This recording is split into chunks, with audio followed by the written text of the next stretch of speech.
All right, everybody, we're here with Dan from Exidio. Talk today about Sentinel DVPN and the future that it holds, especially with decentralized VPNs. Go ahead and introduce yourself, Dan, if you like. Hey, Grant, thanks so much for having me. I've been following CryptoNerds community for a while. It's exciting. I'm excited to finally get connected more with the community. So I'm Dan. I'm the CEO of Exidio. And Exidio is a software development agency building on the Sentinel network and building on other decentralized networks, especially within the Cosmos SDK. So Sentinel is its own native blockchain, and it's also a peer-to-peer bandwidth marketplace. So anyone can offer up bandwidth to the network and be able to route and be able to earn passive income by offering that bandwidth to the network. And anyone else can connect to those IP addresses or the people that are offering bandwidth and route their traffic through those IP addresses and have access to VPN, but in a decentralized fashion. So that's the network itself. And then I'm leading Exidio. And Exidio, we're a software development agency. If anyone wants to build their own VPN, I use Sentinel as the base layer infrastructure for their VPN instead of using their own servers. You can come to Exidio and we can help you get integrated and off the ground and get your product to market. Awesome. And how long have you been working with the project? We founded Exidio in April of last year, so about a year and a half. But I've been involved with the Sentinel community since actually the very end of 2017 when it initially formed. So really from the onset, I've been very involved with Sentinel. And then we knew that we really needed to have the right architecture and the right companies to support this project long term. And that's when we founded Exidio last year. Awesome. And I would say that most in our community at CryptoNerds first learned about Sentinel and DVPN when STRONGBLOCK announced their partnership. Shortly after, then Twitter exploded with the Blue Friends posting all these memes which are phenomenal. But when that partnership was announced, I actually had an opportunity to privately interview some of those Blue Friends or other persons, within Exidio and DVPN, and I learned the goal of DVPN. And that's really what I look forward to talking to you about today. Thanks. I would say, yeah. Now I would say our community is really passionate about utilizing all forms of passive income opportunities. And I know this Adrianna couldn't be with us today, but one of the ways that people are able to kind of learn about DVPN or obtain the passive income, things like that, was through the ambassador program. Are you able to speak on that? I lost your audio there.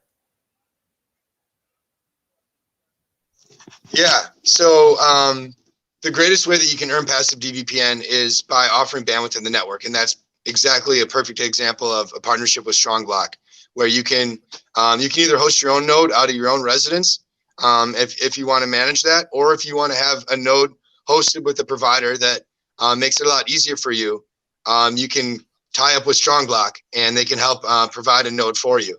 As you offer bandwidth to the network, you're earning DVPN tokens, the native token on the Sentinel blockchain, for doing so.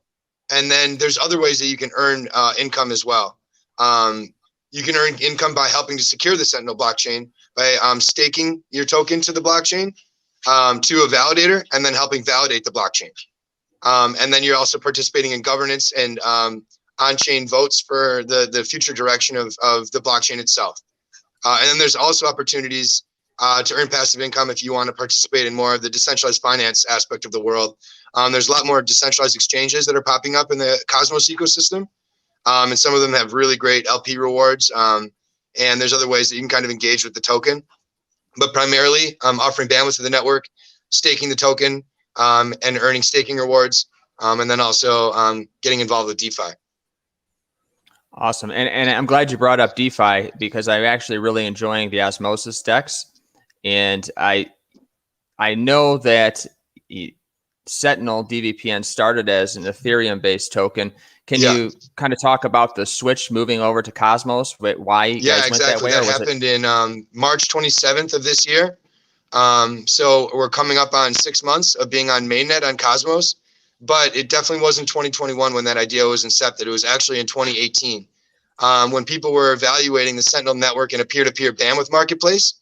People were the initial developers, and a lot of them were kind of a hodgepodge group of developers around the world that were passionate about providing privacy online and a better kind of Tor network, a better peer-to-peer bandwidth marketplace. They're thinking about the architecture of it. And even then they had the vision that Ethereum would be very difficult with blocks that were not as fast, and with blocks that can get clogged, and with the speed of the network and throughput. They were concerned that Ethereum wouldn't be the right solution long term. And actually,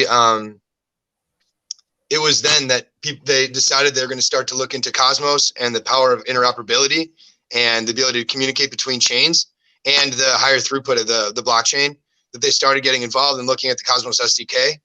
And it was a few years of understanding kind of where the Cosmos ecosystem was going to fall and how we were going to be able to develop on it to actually bring that product to market, and actually have Sentinels blockchain pivot from an ERC20 native blockchain to its own Cosmos-based native blockchain. And the benefits of that have been really tremendous. So every node that's offering bandwidth grant to the network posts the details of their node, the DVPN node. So their IP address, their latency, their throughput, the amount of uptime they've had, all of the data points around that IP address node. And those are posted to the blockchain. And then those are and the blockchain is the central point of truth of all the nodes that you can connect to the network. So there's no one company that's holding those nodes or can maintain them. And the only way that you as an end user, Grant, if you were wanting to get connected to VPN in one of the decentralized nodes across the VPN network, would be by going to your application, whether it's a mobile app or a desktop application. And those nodes would populate on your application because it's pinging the blockchain and requesting the data from the blockchain via API. So you need a really high throughput blockchain that has strong consistency, and with a strong blockchain in the Sentinel blockchain, and now even increasing validators on the network, there's a lot of demand to be able to secure and support the Sentinel network. We're seeing it become really robust. So the VPN apps themselves, the VPN nodes themselves can't even go down unless the blockchain itself goes down. So it makes for a really resilient system. And Sentinel provided, or the Cosmos framework provided that architecture to be able to do that. Okay. And I mean, not only that, you talk, there's mobile apps, there's desktop apps, there's routers now, there's STRONGBLOCK. We have all these different opportunities for nodes. Can you talk a little bit about about DVPN, the app itself? Yeah. And so it's actually not just one application from one company. So I work for Exidio, and we're bringing a new mobile application to market. It's branded the Sentinel DVPN App, and that's going to be launched on iOS and then shortly thereafter on Android. And we're also building out desktop applications that connect to the Sentinel network. And that's the products that Exidio has built. There's another company called Elysium, and they brought another application called the Velocity VPN to market, and that's also built on the Sentinel network, on the Sentinel framework, all the peer-to-peer nodes that are offering bandwidth to the network. And we already have 6 different companies that want to build their own white-labeled decentralized VPN applications, leveraging the Sentinel network. So it's not just the applications that are built by Exidio. It's really going to be a global host of companies that want to leverage a decentralized network instead of maintaining and operating all their own servers and all of their own nodes and IP addresses. They're going to be able to leverage a decentralized network, have their cost basis come down as far as their infrastructure maintenance, and increase their reliability of the nodes that are being offered on their network. So this is kind of revolutionizing how the industry operates to an extent. So I'm really excited about that. But the applications that we're bringing to market specifically, I'm really excited about. We have the new overhauled iOS application, Sentinel DVPN, that's going to be coming out for a public beta testing in the coming weeks, and will be fully launched in September. And then towards the end of September, we will be having our iOS application go to market, an Android application go to market. And then we're also in development with building out our desktop application. And these applications are going to be pretty killer because you'll be able to get access to decentralized VPN and route your traffic through the node like you would on any VPN service. But you can pay with crypto, you can pay with fiat. You'll have a crypto wallet built in And so it makes for a seamless integration of people, bringing people on that are otherwise just looking for a VPN solution to also get connected to the power of decentralized networks. All right, and I'm glad you brought that up. Would DVPN, the token itself, be used as payment then for this service?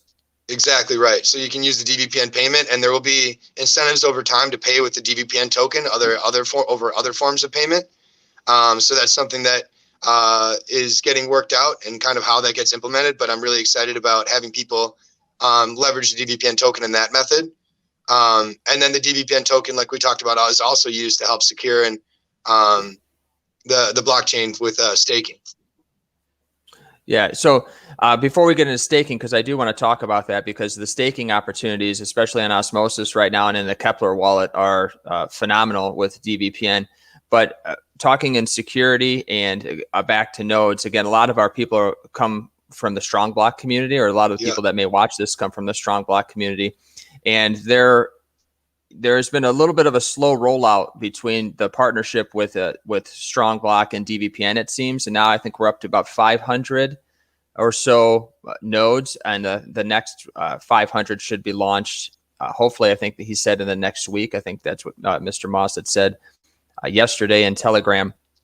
How are those conversations progressing? I know right now, I don't believe our DVPN nodes in STRONGBLOCK the users are actually receiving DVPN rewards. Can you tell us a little bit about that process of how it came to be with you and STRONGBLOCK, or do with DVPN and STRONGBLOCK, and the rewards grants or system that you have set up? Yeah, so David Moss and the team at STRONGBLOCK have been awesome. They're really excited about seeing the power of decentralized networks, and that's really what they're building out, right? The ability to grow the infrastructure for decentralized networks, kind of like a network of nodes for nodes across blockchains. And so we're really excited about continuing to grow our collaborations and partnering with STRONGBLOCK. And we've taken kind of, I think, a healthy and sustainable approach to growing the node network. And so STRONGBLOCK had 1,000 nodes that we decided would be a good amount to be able to get off the to be able to get on the network at the onset and kind of our first stage of our partnership together. And they ran, I believe, a raffle to identify 1,000 of their user bases that would be able to get that had already decided to claim their interest in running a Sentinel DVPN node. And they identified those 1,000 users, and they're now going through the process of spinning up all those nodes and getting people access. Like you said, Grant, they're about halfway through. And I believe in the next week, ideally, but over the next week to two, those last 500 will be and spun up. And in that process, this is also when the Sentinel applications on mainnet are going to market. So I talked about the Velocity VPN that's on Android. That is still on the Sentinel testnet when we were on Ethereum. And some of the other previous applications were on testnet when we're on Ethereum. And now as we pivot to applications that are on mainnet, and all of the nodes that are offering their bandwidth are offering it to the Sentinel native blockchain, our Cosmos-based chain, instead of putting it on the Ethereum chain. As those nodes switch over, the node base grows, and then the applications that are becoming online now soon are Cosmos-based applications, the Sentinel native chain, instead of the testnet chain. So on mainnet, those applications are monetized. And so everyone that's connecting to it will have a free amount of usage to be able to try out the application and ensure that they have a good user experience, that it's something they want to pay for. And then it'll be a paid application to be able to get access to VPN, just like any other VPN service. And then that revenue that's generated from people paying for VPN usage goes directly back to the node hosts that are offering bandwidth to the network. So we're scaling as the network scales, intentionally scaling up both the supply side of DVPN nodes, partnering with STRONGBLOCK and with a lot of other partners that want to see the network continue to scale. And then we're also doing that in line with the timeline of growing the applications that are built on mainnet that are monetized. So yeah, I think it's been a pretty healthy rollout. In crypto, everyone wants to see things move really fast, and things do move really fast. But we also are being intentional about having a long-term sustainable project and not over-promising and then not being able to deliver. So I think that this is kind of a healthy rollout as we are going on mainnet and pivoting nodes. And I expect that the network is only continue to grow in one direction. So I'm excited to continue to grow the supply side and bring more applications and more white label companies on that will grow the demand side. Awesome. And I want to follow up with a question there. So right now you have Strong that has capped, or you guys have agreed to cap maybe 1,000 nodes. And you kind of said maybe as everything grows out, do you see yourself or DVPN launching with Strong an additional X amount of nodes as things become bigger, or do you think it's going to stop at 1,000 with Strong? I think that there's two factors that go into that. Like, the answer first would be absolutely yes, but that would be as long as there's a lot more demand from the STRONGBLOCK user base to be able to spin up more nodes. So we want to grow with every community as they are ready to grow. So I definitely anticipate that, you know, the goal is that there's tens of thousands of nodes on the Sentinel network offering bandwidth to the network. You know, the ultimate goal would be to have 100,000 nodes across the world that are all offering bandwidth, earning passive income. But to have that many nodes, you also want to have a significant user base that's paying for that amount of VPN access through the amount of bandwidth that they're using. And then you also want to have that with the right providers that have the right demand from their user base. So if as STRONGBLOCK user base has significant demand for more nodes, then that is also an option for us to grow with STRONGBLOCK. So I think that's definitely the vision, and we want to continue to grow that. But we want to make sure that before we overpromise, we hit the capacity and hit the scale that we need with that growth. And then, yeah, and I believe we'll be able to scale. Also, people can spin up their own nodes. Right now, you can do it with the CLI client, but Exidio, we're building on another desktop native application where you can run a DVPN node from your computer, from your home networking device, from your home internet connection. And it'll have a better graphic user interface. And that application is expected to launch at the end of September. And that'll make it a lot easier for anyone to spin up a node from their home and do it directly. So there's lots of different options for node hosting.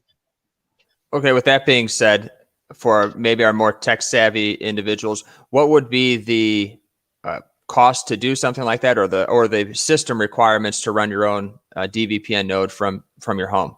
Yeah, so the system requirements aren't that significant. I believe you need like a 4-core processor, a quad-core processor, and you need like a secure state drive, and just generally like decent. If you're like in the U.S. and you have like you know, average internet connection, like generally that's fine. The faster your connection and the more amount of concurrent users you'd be able to host through your node. So some of that's just going to be trial and error as far as how many users you're able to have simultaneously and kind of what the economics of that look like based on what you set your own price for VPN, based on the amount of data that you're charging per data. So really the economics can change for individual to individual. But the startup costs are very minimal to none. If you already have a consistent home internet connection and you have a computer that's able to connect consistently online. And what's more important than your home internet speed is that you're able to have consistent uptime. So if you're going to be shutting off your node consistently, or you only want to have your node offered to the network at certain time frames, that's less than ideal, because as you turn your node off, then people are going to get disconnected from your node. So it's encouraged, if you're going to offer a home residential DVPN node, that you have consistent uptime. That makes total sense. I know there's another way to go ahead and run your own node and use a DVPN router, which is the Indigitus router. Can you talk about your partnership with those guys? Yeah, so that's what I'm really, really excited about. I'm really excited about the mobile apps that we at Exidio are bringing to market in the next month. But I'm even more excited about these hardware routers that we're going to be shipping in the coming months, in October and November. And this is a really cool product. It's a 2-in-1 hardware router. So not only will it give off a Wi-Fi signal that is connected to the Sentinel network, and you can have end-to-end encrypted connection and route your traffic through different IP addresses from a Wi-Fi signal, but it's also a plug-and-play device to be able to opt in if you want and offer your bandwidth to the network and earn passive income in DVPN tokens. So Indigitus is a company we've been working closely with, and they've been working with several different manufacturers and sourcing applications, and we've been going through the entire design process and getting ready for bringing these these products to market. And it's kind of been the last few months. It's been really exciting seeing the progress in working with manufacturers and seeing about kind of the different types of demographics that we can be able to go bring these products to. So this is something I'm really excited about. We'll be launching this alongside Indigitus. Exidio will. Like I said, in October and November is where we expect to see a significant amount of opportunity and where we'll be shipping these to people around the world. But this is going to be the easiest way to be able to offer bandwidth instead of running a software on your desktop or running a CLI client right now. This will be a way that anyone can participate in the network, and we can kind of see global adoption and for the mainstream user. And you may have mentioned this, but the people who are going to be able to, or who purchase one of these, not only will they be able to get paid in DVPN for running one of these, correct? Mm-hmm. So they'll be getting DVPN, and they will also have a DVPN to use or utilize. Exactly right. So there will be promotions for like lengths of free access to VPN. I believe the initial purchasers will be able to get access to a lifetime free version of the VPN built on the Sentinel network. And then there are also significant discounts for people that aren't some of the earliest purchasers, but to be able to get access to free VPN for a significant amount of time. So not only are you getting access to earning revenue by offering your bandwidth to the network, but then you're also getting access to free decentralized VPN. And I know we're talking, specifically about DVPN today, but I watched a different interview you did with, I believe it was Crypto Rich, not too long ago. Yeah. I think you were talking about Indigitus. Are they also offering other ways of monetization with these outside of just DVPN? Was there another way that you would get paid in other, possibly other tokens? So there'll be a partnership with Handshake Network and being able to offer native HNS domains directly. So you'd be able to host domains and get access to HNS domains straight through the router. So I think that's really cool, and it's going to be a strong integration. But we'll see about the payment and other tokens as well. That would be coming on with other partnerships with other projects and making sure that it's the right technical architecture and that it makes sense and that people can monetize those resources. There's a separate software that's being worked on called the Handy Miner. And that is a separate application and kind of a really cool project we're working on with Handshake, with SiaCoin, Skynet Labs, and their decentralized storage, and then with Akash, decentralized cloud compute. And that software is going to be really cool. And you'll be able to mine multiple Web3 resources, your storage, your compute, and your bandwidth, all in one software suite. So I'm really excited about that. That's a product that I think like a software solution that should be coming to market in late September, maybe early October. I know that our teams have been working together. I haven't been as close with the ongoing communications in that project, but it's also something I'm really excited about. That's awesome. So you mentioned your team, and I know this from watching other interviews that you've done. You guys are working on so many different things. How many people are actually working on this project? Yeah, so there's kind of several sides to the project. It's very much been a very exciting community collaborative effort. Like I said, I was involved in the community in 2017 and always providing feedback or giving suggestions to some of the people that were leadership in the community and exploring kind of different ways that the project can continue to grow, bringing any resources or connections to the project. And so then we founded Exidio, the software development arm, in April of last year. And we're 8 people now. The leadership team is myself, my co-founder Srinivas. He's our chief technology officer, our chief operating officer Peter, and our chief marketing officer Adrianna Mendez. So that's the 4 of us on the leadership team, and we have 4 other people that are also working directly on Exidio on a day-to-day basis, and we're actually hiring aggressively right now. So I expect that team to grow into the mid-teens and probably closer to 20 by early 2022.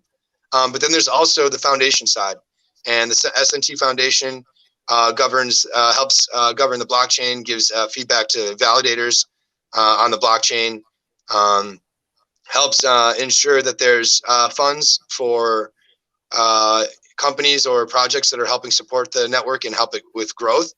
And on the foundation side, there's a lot of people that are contributing there as well. So, you know, in total, there's over 20 people that are contributing on a regular basis to Sentinel. And then we also work with other teams like the Indigitus team. We're partnering with them, and they have their own company. So there's a lot of people that are marching in the same direction to continue to see the network grow and provide products that easily interact with the network. You guys are doing an amazing job. And I wanted to circle back because there was a question, and I know we talked prior to going live about this. One of the questions was about the rewards with Strong and DVPN as far as STRONGBLOCK is concerned.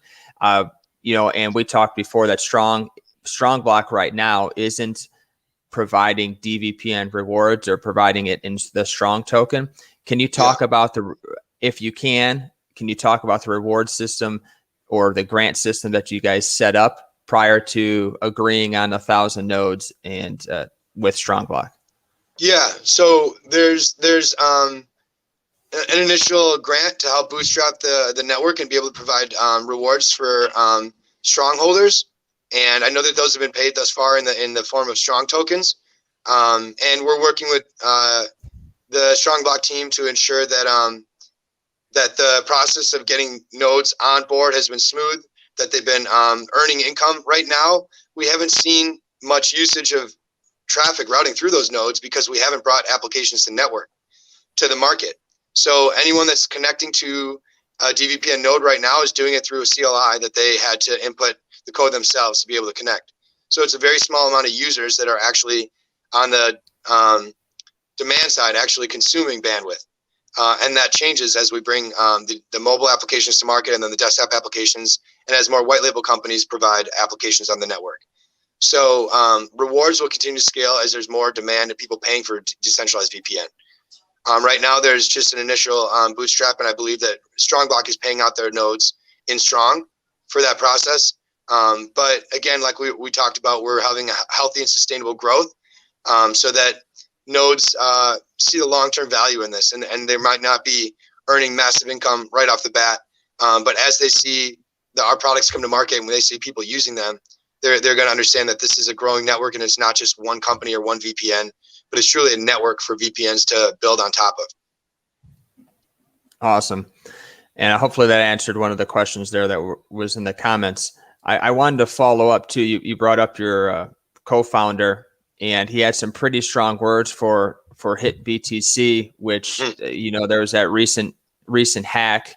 And I'm not sure if you're going to be able to speak on that, but there seems to be a lot of finger pointing for who's to blame. Can you talk a little bit about the $1 million hack there with HitBTC? Yeah, it was 1 million, not 1 billion. But oh, okay. Yeah, it was not a hack.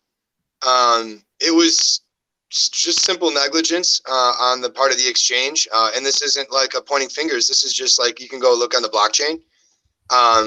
So in the Cosmos ecosystem and in a lot of other blockchains, there's a memo section where you can put content in that transaction, right? And so you can record it. Like Satoshi put information on the initial Bitcoin block about the banks bailing out industries again, or the banks getting bailed out for negligence. So you can put memos on the blockchain. So HitBTC made a transaction on the Sentinel blockchain, and in the memo section, they put their private seed. So they put their mnemonic phrase. You can go see that on the blockchain right now. So there isn't much ambiguity, or there isn't much like back and forth to be said. It's pretty clear that they exposed their funds, which obviously their funds are actually users' funds that had deposited tokens into the exchange, and they were centrally controlling those funds, and they exposed them. And when you do that, anyone's going to be able to take the seed phrase, spin up a new wallet, and use those tokens. And so those tokens were actually claimed. They were sent to the Osmosis decentralized exchange, and they were dumped on market, and they actually crashed the DVPN price by, I believe 15-17%. Wow. And the community was pretty clear about what happened. And if you look out anywhere on social media channels, you can see that the narrative is very clear, that everyone in the community, anyone that saw the transactions, clearly saw what happened. And HitBTC said some things that were inaccurate about, I don't know. And then they actually deleted a lot of those tweets after they posted them. So I don't know if that meant that they were retracting their statements. But the state of events is pretty clear what happened. And the community then all kind of rallied around the opportunity to buy cheap tokens, and the token price had kind of already gained the entire value that was lost within, like, I think 12 or 14 hours. But yeah, it was pretty clear, and I completely echo Srinivas, my CTO, in his statements. It was just gross negligence, and it was also a not good look on HitBTC's part to start making inaccurate claims on Twitter and not taking accountability for what mistakes were made. Yeah, absolutely. And I read the article, and we try to keep up with DVPN or anything that's STRONGBLOCK is going to partner with. And we read the article, and I have it up on the screen there, but you can see they're saying that it's a mistake made by Sentinel network developers, and but the way you read it, if they're putting their mnemonic phrase in the memo section, that's totally on them. No one's making them do that. So yeah, and even if we want to address that claim specifically, what mistake by the developers was made? They also trade like the Atom token, the Cosmos token, on HitBTC, right? And that network also has a memo section. So was that also a mistake by the Cosmos developers for having that note section? Or what about on Tezos? Or what about any other blockchain? I would say that if you don't know how to send transactions and where to put your mnemonic seed phrase and where not to put it online, then you probably want to get educated on that before you're managing millions of users' funds. So there actually was no mistake by the Sentinel developer team, unless there's something specific that they're not identifying here, that they're not referring to. But I would wait for that kind of specific claim before taking that with any kind of merit. Yeah, absolutely. And I'm just echoing what the article has to say here. And obviously that's why we come to you guys. We want to get everyone's version of events, and I think anyone that knows some type of or any type of security in crypto would understand that there's really nowhere to put your seed phrase unless you're recovering a lost wallet or anything like that. We shouldn't be sharing that kind of things, and it's just basic crypto security. You're not going to definitely put it on the blockchain. That's not wise to do. Yeah, and you could wonder also if that activity was intentional or unintentional, but there could be motives for both reasons. I mean, absolutely. If you see a large dump in price, and then one specific person buying up at a lower price, you can make a claim there that there's maybe some intent as well. Yeah, and I don't know if that's true or not. Snatched right away, like within minutes after the mnemonic seed phrase was posted. So we don't know who that person was that claimed the tokens from the mnemonic seed phrase, but yeah. Yeah, so there's obviously a lot of things to be aware of, and obviously, again, security within crypto should be number one, and hopefully all of our people who are watching or whoever stumble across this in the future understand that they should be taking security as a big deal. Absolutely. So what can you tell us about the future of DVPN, and where are you guys trying to go? Where do you see yourself in a year from now, or 5 years from now? Yeah. So one thing I'm really excited about is that I believe that this product is really demanded, and it really necessitates leveraging a blockchain. But this is not a project that kind of uses big ambiguous terms, and we have some pie in the sky ideas that aren't implementable. This is a VPN, which provides access to sovereignty and freedom for people online, and also provides better access to privacy. And we think about with China and the Chinese Communist Party and how they have a censored internet. But the reality is that it's not just China. There's people all over the world that don't get access to content. It's a lot more obfuscated than we realize. And the world is showing that there's a huge demand for VPNs. I mean, the VPN industry, the centralized VPN industry, I believe it was just over a $15 billion industry in 2016. In 2020, it crossed a $30 billion industry. So it had doubled in 4 years. And by 2027, it's expected to grow to over 107 billion. So it's an exploding industry as we have a product that is truly needed by consumers. And especially as we move online and with some of the challenges that we face with COVID, and we're doing work remote, we need to be able to get secure and private access to connections online. So the VPN industry itself is growing at a significant rate, but centralized VPNs are a centralized point of failure. If you're using NordVPN or any other centralized VPN, they're running all of the exit nodes, and they have the ability to monitor and track all of your data, and they can be doing anything they want with that. And a lot of VPN companies, they claim that they're not logging user data, and some of them even have like audits by third-party companies to kind of prove that they aren't. But it's hard. That's still not proof, right? They are the ones that chose who to hire, and we don't know exactly what's going on. But with this architecture, this is a peer-to-peer bandwidth marketplace. There is no one company. There's no entity that is at the end as a company able to log your data and be able to sell it or do anything with that. So it's a far more resilient and truly private and encrypted experience. So we see that there's a huge growth opportunity for not just crypto native individuals, for a mass consumer adoption product. And the blockchain itself is what makes that happen, because all the nodes are posted to the blockchain. And as long as the blockchain stays available, then there's no way that we can shut this network down. Even myself as the CEO of Exidio couldn't stop the network.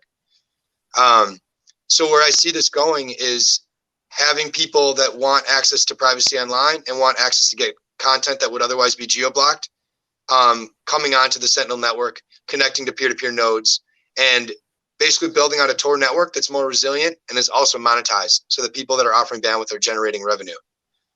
So it's really the sharing economy for bandwidth. And it's, I think, a core part of the Web3 3.0 stack.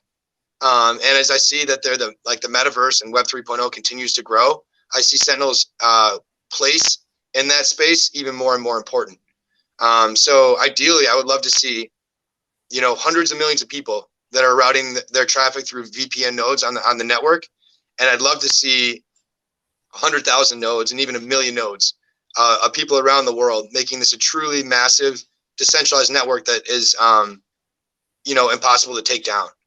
And I would love to see tens of different companies, and even more over time, that decide that this is the more responsible way to offer bandwidth to their user base, and leveraging a peer-to-peer network and building open source code so that people can review the code for the front end applications that you're connecting to and prove that they're operating in the way that they claim. So all the applications that are built on the Sentinel network are open source, and people can go on the GitHub repo and do back testing and stress testing of the applications themselves. But I really see that this is a huge growth opportunity in where the digital kind of economy and digital world is going, and people are going to need VPNs. And I think people are going to start to question, what are the benefits that centralized VPNs offer versus what a decentralized network can offer. Absolutely. And I wanted to share a story with you and everybody that's listening about VPNs. And it's really simple, something simple that they could even do. Back on the 4th of July, and I even posted it on Twitter, I was VPN'd into a different country, and I looked up the word freedom to post a GIF about freedom, and nothing showed up. Nothing at all. I looked up 4th of July, nothing showed up at all. I switched back over to the United States, and all of a sudden you have a bunch of GIFs about freedom. Is look up the 4th of July, you have a bunch of American flags.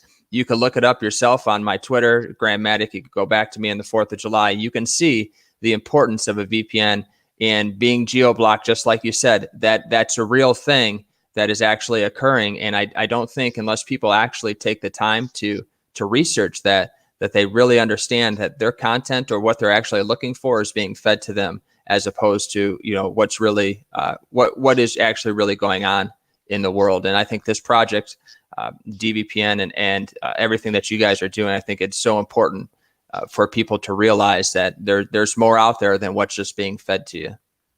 Amen. So, thank you, Grant. Yeah. So I wanted to see if you stick around. We have one other question. I think you kind of answered it earlier. and they wanted to know if you'd be able to host a node from an online server. I know you mentioned you're able to host a node from your own home here pretty soon. Once that gets worked out, I'm not sure if that would differ from an online server. Yeah. So there are different ways to be able to offer nodes, and if you did, you can host it from a server, but you want to make sure that that server is going to again have consistent uptime and it's going to be reliable. And I think that there's a lot of benefit in offering residential nodes versus just nodes out of servers. Residential nodes are a little more resilient because they have a harder time getting pinged as a VPN IP address. And so sometimes IP addresses from centralized VPN companies still don't provide the access to content that one would like because their node was blacklisted and identified as a VPN node. So then certain websites say that these IP addresses, we also don't provide the full service of our content. So there's benefits, absolutely, to offering residential nodes, but the network itself will be comprised of both server nodes and residential nodes. Awesome. And I think that's really it. I kind of circled back on a couple of the other questions. Dan, I really appreciate you coming by on a Sunday, spending time with us and giving us a little bit more insight about Exidio and DVPN. Thanks so much for stopping by. Awesome, Grant. Thanks so much. And I'll be hanging around in the Cryptonaires community. All right. Thank you. All right, guys, that's it with Dan from Exidio. I want to just reiterate a couple things to you guys. And just so you know, you can join our Cryptonaires Discord, and the link is scrolling at the bottom below. A couple of our mods are probably in the chat. We can go ahead and drop that in the chat as well. You can also follow all of us on Twitter. Their Twitter handle is up on the screen for you. Follow Dan and Adrianna. Could not make it this morning. She is the CMO of Exidio, behind, I believe, the ambassador program that many of our Cryptonaires community are involved with, possibly the Blue Friends meme movement, if you want to call it that. Those guys are great. Follow a handful of them on Twitter. And don't forget to watch our nightly podcasts that we have, I believe, Monday through Friday with Corey and Allison right here on the Cryptonaires YouTube channel at 8 p.m. Eastern, Monday through Friday. That's it for today, and we really appreciate you guys stopping by.